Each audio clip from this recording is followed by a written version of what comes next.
ఒకప్పుడు 60 ఏళ్ళు దాటితే నేను ముసలితనం వచ్చేసింది, ముసలి వాళ్ళని అయిపోయాం అని భౌతికంగానే కాదు మానసికంగా కూడా ఫీల్ అయ్యేవారు. కానీ ఇప్పుడు చాలామంది అలా ఫీల్ కావడం లేదు. ఎందుకంటే 60 ఏళ్ళ తర్వాత కూడా చాలా యాక్టివ్గా ఉంటున్నారు.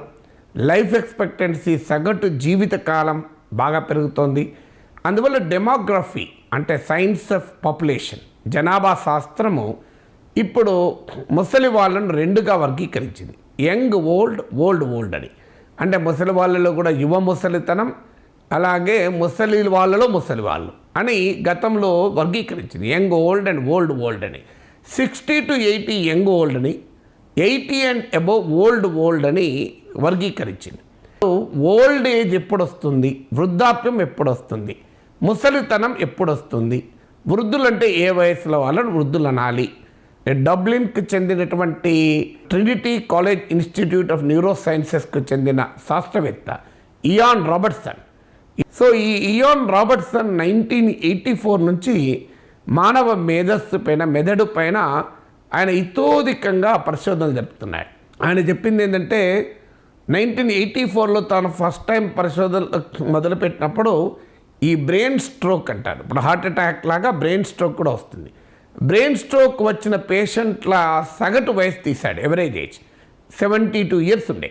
99కి వచ్చేవరకు ఇది 82 yearsకు మారింది. అంటే 10 years పెరిగింది బ్రెయిన్ ఇంప్రూవ్ ఫంక్షనింగ్. 80 ఏళ్ళ వరకు కూడా మనిషి వృద్ధుడు కాదు, మనిషికి ముసలితనం రాదు. ఇది బయాలజికల్గా, సైకాలజికల్గా రెండు రకాలుగా. కేవలము సైకాలజీ కాదు, బయాలజికల్గా కూడా కాదు అంటాడు. కారణం ఏంటంటే ముసలితనము కూడా మానసికమైన ఫంక్షన్, శారీరకమైన ఫంక్షన్. సో మెదడును ఈ Ian Robertson human brain is also like a plastic లాంటిది. ఇది మనము ఉపయోగిస్తున్న కొద్దీ ఈ బ్రెయిన్ పనిచేయడం కానీ, దీని సామర్థ్యం కానీ, దీని స్వభావం కానీ, స్వరూపం కానీ మారుతూ ఉంటుంది అని చెప్తాడు. ఇది దేనిపైన మారుతూ ఉంటుంది ఆధారపడము అనేది అంటే మనం ఆలోచించడం పైన, మనం నేర్చుకోవడం పైన, మన అనుభవం పైన, ఎక్స్పీరియన్స్ పైన, లెర్నింగ్ పైన, థింకింగ్ పైన ఆధారపడి ఉంటుంది అని చెప్తారు. అందువల్ల మనకు ఈ 3 అంశాలు ఎక్స్పీరియన్స్, థింకింగ్, లెర్నింగ్ గనక రిచ్గా ఉంటే, చాలా ఎక్కువగా ఉంటే వారు ఖచ్చితంగా వారి మెదడు మరింత ఆరోగ్యంగా ఉంటుంది అని ఆయన చెప్పేది. అంటే ముఖ్యంగా 50 years to 80 years మధ్యలో ఉన్న వాళ్ళు, వీరు 30 years of productive and active life ఉండగలుగుతుంది. దీనికి ఆయన 7 అంశాలు చెప్తాడు ఏం చేయాలని. సో 50 నుంచి 80 ఏళ్ళ వయసులో మీరు ఏమి చేస్తే మీ మెదడు షార్ప్గా ఉంటుంది, మీ మెదడు ముసలితనాన్ని దూరంగా పెడుతుంది, వృద్ధాప్యాన్ని దూరంగా పెడుతుంది అంటే ఆయన చెప్పిన 7 పనులు చేయాలి అంటాడు. మనం అందరము చేయగలిగే పనులు ఏం కష్టం కాదు. ఒకటి physical exercises, physical activity. So activity బట్టి మన మెదడు సామర్థ్యం కానీ, స్వభావం కానీ, స్వరూపం కానీ నిర్ణయించబడుతుంది. అందువల్ల ఏరోబిక్ ఫిట్నెస్, ఫిజికల్ ఫిట్నెస్ అనేది చాలా కీలకం. మీరు వాకింగ్ చేస్తారా, రన్నింగ్ చేస్తారా, జిమ్కి వెళ్తారా, ఓ యోగా చేస్తారా, మీరు ఏమి చేస్తారన్నది పాయింట్. కానీ ఫిజికల్ యాక్టివిటీ అనేది మనిషిని శారీరకంగానే కాదు మేధోపరంగా కూడా చాలా చురుగ్గా ఉంచుతుంది. ఇది మొదటిది. రెండవది మెంటల్ స్టిమ్యులేషన్. అంటే మనము థింక్ చేస్తే మన మెదడు పనిచేస్తుంది. థింక్ చేయని మెదడు అసలు శరీరంలో ఏ అవయవమైనా మనం ఉపయోగించడం మానేస్తే ఆ అవయవం కాస్త పనిచేయడం మానేస్తుంది. సో మీరు అందువల్ల మనిషి మేధస్సుకున్న క్యారెక్టర్ ఏంటంటే దాన్ని ఉపయోగించాలి. సో మనం ఎంత ఉపయోగిస్తే అది అంతగా మనకు పనిచేస్తుంది, దాని సామర్థ్యం పెరుగుతుంది. అందువల్ల mental stimulation, you should think ఎంత ఎక్కువగా ఆలోచించంటే బాధపడుతూ విచారిస్తూ కాదు, వైవిధ్యభరితంగా నీ మేధస్సును ఉపయోగించితే, మేధస్సును ఒక మంచి ఆలోచనలతో కనుక ఉపయోగిస్తే మెదడు ఆరోగ్యంగా ఉంటుంది. ఇది రెండవది. మూడవది ఏంటంటే లెర్నింగ్. నేర్చుకునేవారు ఆరోగ్యంగా ఉంటారు. అందుకే మీరు గమనించండి, కొంతమంది 80 ఏళ్ళ వయసులో, 90 ఏళ్ళ వయసులో, 70 ఏళ్ళ వయసులో కూడా PhD చేస్తుంటారు, కొత్త సబ్జెక్టులు నేర్చుకుంటారు, కొత్త లాంగ్వేజెస్ నేర్చుకుంటారు. వాళ్ళకి అవసరం ఏంటి అని ఇటీవల మెడికల్ ఎడ్యుకేషన్లో సీటు కొరకు కూడా ఏజ్ లిమిట్ ఉండకూడదని చర్చ రావడానికి కారణం ఇది. అందువల్ల learning has no age limit, నేర్చుకోవటానికి వయోపరిమితి లేదు. చాలామంది రిటైర్ అయినాక కూడా చదువుతూ ఉంటారు. So learning has no age limit and మీరు ఎంత నేర్చుకుంటే అంత ఎక్కువ నేర్చుకోగలుగుతారు. నేర్చుకోవడం పెరుగుతున్న కొద్దీ నేర్చుకునే సామర్థ్యం కూడా పెరుగుతుంది. నేర్చుకుంటున్న కొద్ది కొత్త విషయాల్ని అది మన మీద ఒక సైకలాజికల్ ప్రభావం కూడా చాలా ఎక్కువగా పడుతుంది. ఒక పాజిటివ్ సైకలాజికల్ ఇంపాక్ట్ పెరుగుతుంది. ఇది మూడోది.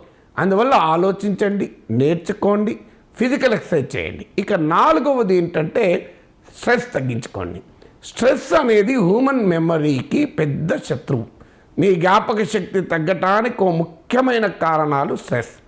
అది ఎక్కువ స్ట్రెస్ పడినా, ఎక్కువ కాలం స్ట్రెస్ పడినా కూడా మన మేధస్సు ఆరోగ్యం పైన అది చెడు ప్రభావాన్ని చూపుతుంది. స్ట్రెస్ అంటే చాలామంది అనుకుంటారు నేను 10 గంటలు పనిచేస్తే స్ట్రెస్, 2 గంటలు పనిచేస్తే స్ట్రెస్ కాదు అని. అది కూడా తప్పు. స్ట్రెస్ అనేది ఒక సైకలాజికల్ ఫంక్షన్. ఇప్పుడు ఉదాహరణకు మనకు నచ్చని పని చేస్తే తొందరగా ఒత్తిడి ఫీల్ అవుతాం.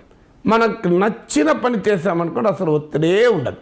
ఇప్పుడు నాలాంటి వాడికి చదువుకోవడము, రాసుకోవడము, మాట్లాడుకోవడము ఎన్ని గంటలు చేసినా ఒత్తిడి ఉండదు. కానీ నాకు నచ్చని పని చేశారనుకోండి ఒత్తిడి ఉంటుంది.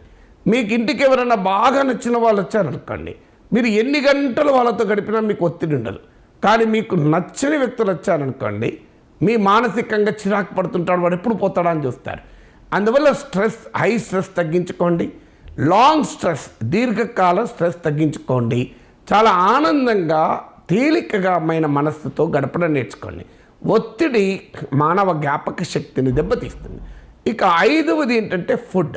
మన ఆహార అలవాట్లు కూడా మన మెదడు పైన ప్రభావాన్ని చూపుతూ ఉంటుంది. ముఖ్యంగా మీరు కూరగాయలు, పళ్ళు, చేపలు, ఫ్రూట్స్, వెజిటబుల్స్ అండ్ ఫిష్ ఇవి తిన్నవారికి మైండ్ చాలా షార్ప్గా ఉంటుంది అని కూడా ఈ శాస్త్రవేత్త చెప్తున్నారు. అందువల్ల కనీసం వెజిటేరియన్స్కి 2 ఉన్నాయి, నాన్ వెజిటేరియన్ కూడా 1 ఉంది, ఇబ్బంది ఏం లేదు. సో అందువల్ల నాన్ వెజిటేరియన్స్ అయితే కూడా మీరు ఫ్రూట్స్ తినండి, వెజిటబుల్ తినండి. మీ డయట్లో ఖచ్చితంగా ఆకుకూరలు, మంచి కూరగాయలు, అలాగే పండ్లు, సీజనల్ ఫ్రూట్స్ అంటే కాస్ట్లీ అనుకుంటారు, నాట్ నెసెసరీ. మీరు సీజన్లో వచ్చే ఫ్రూట్స్ తింటే కాస్ట్లీ ఏముండదు. అన్సీజన్ ఫ్రూట్స్ తింటేనే కాస్ట్లీ ఉంటుంది. సో అందువల్ల సీజన్లో వచ్చే ఫ్రూట్స్ తినండి, సీజన్లో వచ్చే కూరగాయలు తినండి, దాంతో ఆరోగ్యంగా ఉంటుంది. ఆరవది సోషల్ లైఫ్.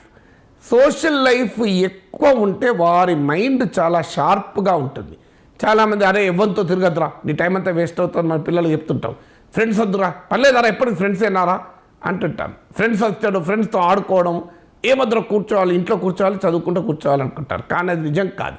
ఎవరికైతే స్నేహితులు ఎక్కువ ఉంటారో, ఎవరైతే సోషల్ ఇంటరాక్షన్ అంటే ఫ్రెండ్స్తో ఎక్కువ కాలం గడుపుతారో, ఎక్కువగా 10 మందితో కలిసి మెలిసి తిరుగుతారో వారి మెదడు చాలా షార్ప్గా ఉంటుందని పరిశోధనలు చెప్తున్నాయి. So have a rich social life. Covid వల్ల ఈ సోషల్ లైఫ్ కాస్త దెబ్బతిన్నది. సోషల్ లైఫ్ ఆన్లైన్ అయిపోయింది. ఇప్పుడు కోవిడ్ తగ్గింది కనుక bring back the social life. తెలిసిన వారితో కలవండి, మాట్లాడండి, వాళ్ళ ఇంటికి మీరు పోండి, మీ ఇంటికి వాళ్ళు రండి, కలిసి ఎక్కడికైనా వెళ్ళండి. సో ఇలా ఎవరన్నా ఫ్యామిలీ ఈవెంట్స్ ఉంటే మిస్ కాకండి. So have a social life. అది ఆరవది. ఏడవది ఏంటంటే థింక్ యంగ్. నేను ముసలివాడిని అయిపోయాను, నేను వృద్ధుడైపోయాను, నా కాళ్ళు లేవా, ఆరోగ్యంగా ఉంటుందా, ఏమవుతుందో, ఎప్పుడు ఆరోగ్యం చెడిపోతుందో, అయ్యో 60 ఏళ్ళు దాటింది, 50 ఏళ్ళు దాటింది, ఈ సైకాలజికల్గా ఉండకండి. మనిషి వయసుతో సంబంధం లేదు, మన నేచర్తో సంబంధం. సో ఐఎమ్ యంగ్ అనుకున్నప్పుడు మనిషి యంగ్ ఉంటాడు, ఐఎమ్ ఓల్డ్ అనుకునే భావన వస్తాయి. అందుకే కొంతమంది కుర్రవాళ్ళు పుట్టుకతో వృద్ధుడు అంటాడు శ్రీశ్రీ. సో వాళ్ళు కొంతమంది పుట్టుకతోనే వృద్ధులు ఉంటారు, దానికి ఎవరేం చేయలేం. సో అలా కాకుండా ఒక వయసు పెరుగుతున్న కొద్ది కూడా బీ యంగిష్.